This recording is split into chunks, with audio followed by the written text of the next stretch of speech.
सोचो एक ऐसा शहर जो समुद्र के नीचे छिपा हुआ है, जहां हर लहर के साथ इतिहास सांस लेता है, जहां हर पत्थर एक रहस्य सुनाता है, जहां कहा जाता है कि खुद भगवान कृष्ण ने राज किया था और जिसे दुनिया द्वारका के नाम से जानती है। यह सिर्फ एक शहर नहीं बल्कि एक रहस्य है, एक कहानी है, एक आस्था है और एक ऐसा सच है जो हजारों साल बाद भी लोगों को अपनी तरफ खींचता है।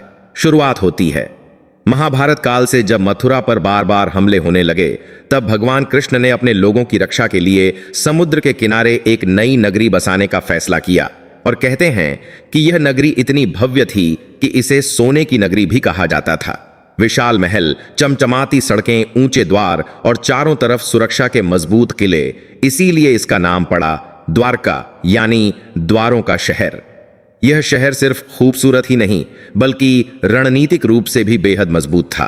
समुद्र के बीच होने के कारण दुश्मनों के लिए इसे जीतना लगभग असंभव था और यही वजह थी कि यह नगरी जल्दी ही एक शक्तिशाली साम्राज्य बन गई। लेकिन कहानी यहीं खत्म नहीं होती।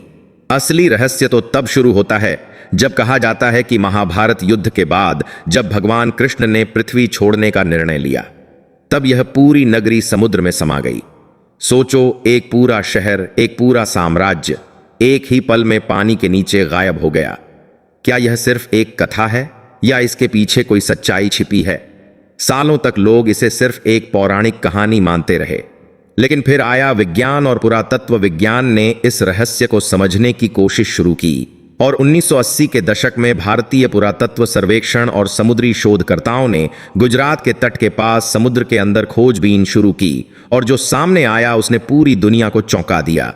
समुद्र की गहराइयों में उन्हें पत्थरों की संरचनाएं, दीवारें और ऐसे अवशेष मिले जो किसी प्राचीन शहर की ओर इशारा करते थे। कुछ जगहों पर तो सीढ़ियां और रास्ते भी दिखाई दिए, जैसे कोई शहर सच में वहां मौजूद था। और धीरे धीरे यह साफ होने लगा कि यह सिर्फ एक कहानी नहीं बल्कि इतिहास का हिस्सा हो सकता है।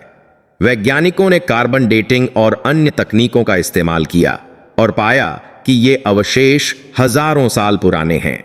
कुछ शोध तो इन्हें 9000 साल तक पुराना बताते हैं, जो इसे दुनिया के सबसे पुराने ज्ञात शहरों में से एक बना सकता है। अब सवाल यह उठता है कि अगर द्वारका सच में मौजूद थी तो यह डूबी कैसे? कुछ वैज्ञानिक मानते हैं कि समुद्र के स्तर में अचानक बढ़ोतरी या भूकंप जैसी प्राकृतिक आपदा के कारण यह शहर जलमग्न हो गया। वहीं कुछ लोग इसे दिव्य घटना मानते हैं कि जब भगवान कृष्ण ने पृथ्वी छोड़ी तो उनके साथ उनकी नगरी भी चली गई। आज की द्वारका जो गुजरात में स्थित है, वह एक प्रमुख तीर्थ स्थल है जहां हर साल लाखों श्रद्धालु आते हैं, खासकर द्वारकाधीश मंदिर में दर्शन करने के लिए। यह मंदिर न सिर्फ धार्मिक आस्था का केंद्र है बल्कि इतिहास और रहस्य का भी प्रतीक है। मंदिर की वास्तुकला, उसकी ऊंचाई और समुद्र के पास उसकी स्थिति इसे और भी खास बनाती है। कहते हैं कि यहां आने वाला हर व्यक्ति एक अलग ऊर्जा महसूस करता है, जैसे समय रुक गया हो और अतीत आज भी यहां जीवित हो।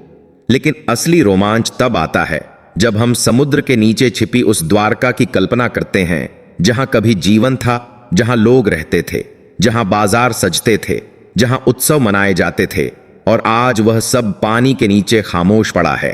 क्या वहां अभी भी कुछ अनदेखे रहस्य छिपे हैं? क्या और गहराई में जाने पर हमें और सबूत मिल सकते हैं? क्या यह शहर हमें हमारे इतिहास के बारे में कुछ नया बता सकता है?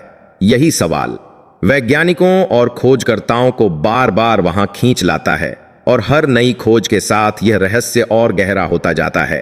द्वारका सिर्फ एक शहर नहीं बल्कि एक पुल है जो हमें हमारे अतीत से जोड़ता है। यह हमें याद दिलाता है कि हमारी सभ्यता कितनी पुरानी और समृद्ध रही है, और यह भी कि प्रकृति के सामने इंसान कितना छोटा है। चाहे वह प्राकृतिक आपदा हो या समय का प्रवाह, सब कुछ बदल सकता है, लेकिन कहानियां और आस्था हमेशा जीवित रहती हैं। आज सोशल मीडिया और इंटरनेट के दौर में द्वारका फिर से चर्चा में है। लोग इसके बारे में जानना चाहते हैं, इसके रहस्यों को समझना चाहते हैं, और यही कारण है कि यह विषय वायरल और ट्रेंडिंग बना हुआ है, क्योंकि इसमें इतिहास है, रहस्य है, विज्ञान है और आस्था है। एक ऐसी कहानी जो हर किसी को अपनी तरफ खींचती है। तो अगली बार जब आप समुद्र की लहरों को देखें तो याद रखें कि हो सकता है उनके नीचे एक पूरा शहर सो रहा हो। एक ऐसा शहर जो कभी चमकता था, एक ऐसा शहर जिसे समय ने नहीं बल्कि समुद्र ने अपने अंदर छिपा लिया, और शायद एक दिन यह अपने सारे रहस्य दुनिया के सामने खोल देगा, और तब हमें पता चलेगा कि द्वारका सिर्फ एक कथा नहीं बल्कि एक सच्चाई थी, एक ऐसी सच्चाई जो हजारों साल से हमारे इंतजार में है।